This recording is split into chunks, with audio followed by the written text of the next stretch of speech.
النهاردة بتكلم عن موضوع مهم.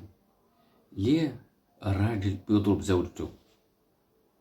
عدد كبير اليومين اللي فاتوا بيحصل الكلام ده، إن عمالة يضرب زوجته ويهينها ويزعطها في منتصف الليل بهدومها الداخلية. ده ينفع؟ لا لإهانة المرأة. اختلفت انت وزوجتك، أبسط شيء تعمل ايه؟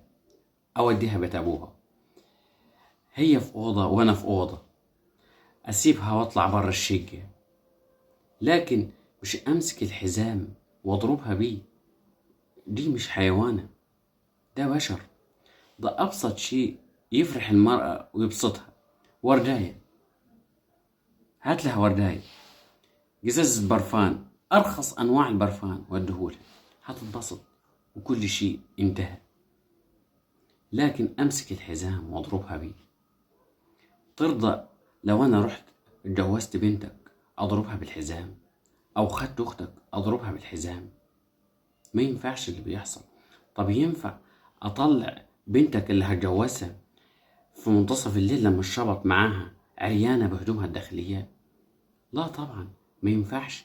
انت مش بتعامل حيوانة، انت بتعامل بشر. وده زوجتك، ام اولادك، او لو ما محكمش اولاد ما ينفعش. حتى لو اختلفتوا مع بعض ما ينفعش انك تمد ايدك عليها. حرام ولا حلال اللي بيحصل ده؟ بتغلط بأمها وأبوها فيها وهي قاعدة معاك،